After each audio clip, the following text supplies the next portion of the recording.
The year is 1526, a year that will forever be etched in the annals of Indian history. A young Timurid prince named Babur, hailing from the rugged and vast plains of Central Asia, descends upon the heart of India. Born in the city of Andijan in the Fergana Valley, Babur was a descendant of the great conquerors Timur and Genghis Khan. His lineage was illustrious, but his early life was fraught with challenges and battles for survival. His ambition burns bright to carve out a kingdom from the fragmented remnants of the Delhi Sultanate. The once mighty Sultanate was now a shadow of its former self, weakened by internal strife and external threats. Babur saw an opportunity to establish his own rule and bring stability to the region. His weapon of choice? A potent combination of military prowess and cutting-edge technology. Babur was not just a warrior. He was a visionary leader who understood the importance of modern warfare. He brought with him advanced tactics and weaponry that were unheard of in the Indian subcontinent at the time.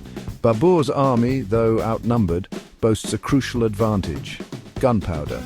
This new technology, which included cannons and muskets, gave Babur's forces a significant edge over their adversaries. The use of gunpowder weapons was a game-changer in the battlefield dynamics of the time. Cannons and muskets, still a novelty on the Indian subcontinent, roar to life on the battlefield of Panipat. The thunderous sound of cannon fire and the crack of muskets filled the air, creating a sense of awe and terror among the opposing forces. The battlefield was transformed into a scene of chaos and destruction. The earth trembles as the forces of the Lodi dynasty, caught off guard by this fearsome display, crumble under the onslaught. Ibrahim Lodi, the Sultan of Delhi, was unprepared for the sheer ferocity and technological superiority of Babur's army. His forces were decimated, and the once formidable Lodi dynasty was brought to its knees. The decisive victory at Panipat marks a turning point in Indian history. This battle not only established Babur as a formidable ruler, but also laid the foundation for the Mughal Empire, which would go on to dominate the Indian subcontinent for centuries. The victory at Panipat was a testament to Babur's strategic genius and his ability to adapt to new forms of warfare. It ushers in a new era, one dominated by the might and majesty of the Mughal Empire. The Mughals brought with them a rich cultural heritage, blending Persian, Central Asian and Indian influences. Their reign saw the construction of magnificent monuments, the flourishing of arts and literature, and the establishment of a centralized administration that brought stability and prosperity to the region. Babur, the valiant conqueror, lays the foundation for a dynasty that will reshape the political, social and cultural landscape of the subcontinent for centuries to come. His legacy is not just one of conquest, but of cultural synthesis and innovation. The Mughal Empire, which he founded, would leave an indelible mark on the history of India, influencing its architecture, cuisine, language and traditions in ways that are still evident today. Babur's son, Humayun, inherits a vast but unstable empire. Challenges arise from ambitious rivals and internal strife.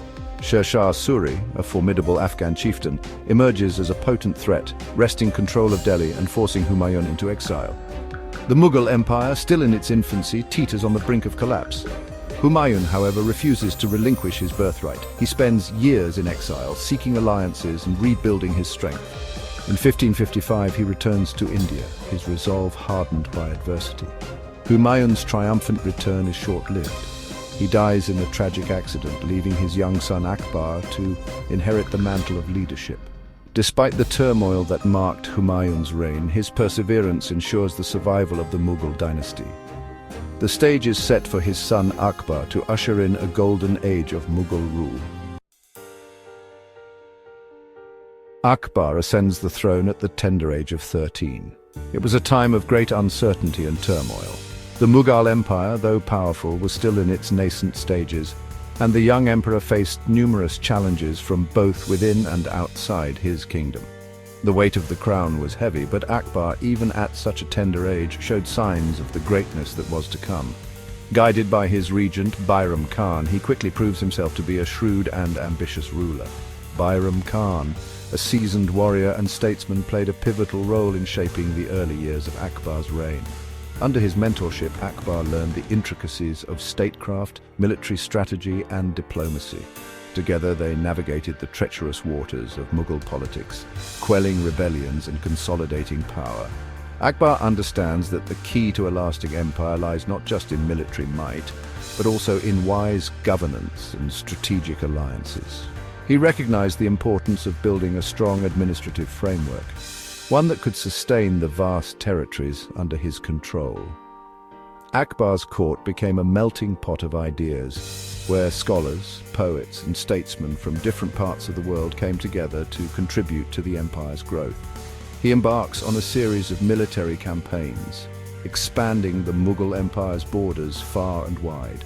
These campaigns were not just about territorial expansion, but also about establishing the Mughal dominance in the region. Akbar's military prowess was unmatched, and his ability to lead from the front inspired his troops. His campaigns in Rajputana, Gujarat, Bengal, and the Deccan were marked by brilliant strategies and fierce battles. From the arid plains of Rajasthan to the fertile valleys of Bengal, his armies marched triumphantly, bringing vast swathes of the subcontinent under Mughal control. Each conquest brought with it new challenges, but Akbar's vision of a unified empire kept him focused. He understood the diverse nature of the Indian subcontinent and sought to integrate its various regions into a cohesive whole. Akbar's reign witnesses the transformation of the Mughal Empire from a fledgling kingdom into a formidable imperial power. His administrative reforms, such as the introduction of the Mansabdari system, laid the foundation for a centralized and efficient governance structure. The empire's economy flourished under his rule, with trade and commerce reaching new heights. The architectural marvels of his time, including the majestic Fatehpur Sikri, stand as a testament to the grandeur of his vision. But Akbar's legacy extends far beyond his military conquests. He was a patron of the arts, literature, and culture. His court was a hub of artistic and intellectual activity. Attracting talent from across the world, Akbar's interest in various forms of art led to the flourishing of Mughal painting, music, and architecture. His reign saw the blending of Persian, Indian, and Central Asian influences, creating a unique and rich cultural tapestry. He is a visionary leader, a champion of religious tolerance, and a patron of the arts. Akbar's policy of sul-e-kul, or universal peace, was revolutionary for its time. He believed in the coexistence of different religions and cultures and took concrete steps to promote harmony. He held discussions with scholars of various faiths, including Hindus, Muslims, Jains, and Christians, fostering an environment of mutual respect and understanding. He recognizes the importance of fostering unity and harmony amongst his diverse subjects. Akbar's policies of religious tolerance and cultural integration were instrumental in creating a stable and prosperous empire. He abolished the jizya tax on non-Muslims, married Rajput princesses, and included Hindus in his administration. These actions not only strengthened his rule, but also laid the groundwork for a more inclusive and harmonious society. His policies of reconciliation, his embrace of cultural exchange, and his enlightened approach to governance lay the foundation for a period of unprecedented peace and prosperity. Akbar's reign is often considered the golden age of the Mughal Empire, a time when art, culture, and economy thrived. His legacy continues to inspire generations, reminding us of the power of vision, tolerance, and unity in building a great nation. Section 4. A legacy of tolerance and enlightenment. Akbar's vision for a united India. Akbar's reign marks a watershed moment in the history of religious tolerance in India. His approach to governance was revolutionary for its time, emphasizing inclusivity and mutual respect among the diverse religious communities within his empire. Akbar understood that the strength of his empire lay in its diversity, and he sought to harness this diversity to create a more unified and prosperous state. One of his most significant acts was the abolition of the jizya, a tax levied on non-Muslims. This bold move was not just a financial relief for his Hindu subjects, but also a powerful statement of his commitment to equality and justice. By removing this tax, Akbar won the respect and admiration of his Hindu subjects, fostering a sense of loyalty and unity within his empire. Akbar's commitment to religious tolerance extended beyond policy changes. He actively engaged in interfaith dialogues, inviting scholars from various religions to his court to share their wisdom and perspectives. These discussions were not mere formalities, they were genuine efforts to understand and appreciate the diverse beliefs and practices of his subjects.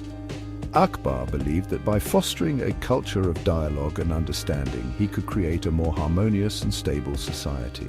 To institutionalize these dialogues, Akbar established the Ibadat Khana, or house of worship, where representatives from different faiths could gather to engage in philosophical discussions. This initiative was unprecedented and showcased Akbar's visionary approach to governance. The Ibadat Khana became a symbol of his commitment to creating a society where intellectual and spiritual exchange was encouraged and valued. Akbar's vision was clear: to create a society where people of all beliefs could coexist peacefully and contribute to the empire's well-being. He believed that a united and prosperous empire could only be achieved through mutual respect and understanding among its diverse population. His policies were designed to break down barriers and build bridges between different communities, fostering a sense of shared identity and purpose. His policies of religious tolerance extended to his administration as well.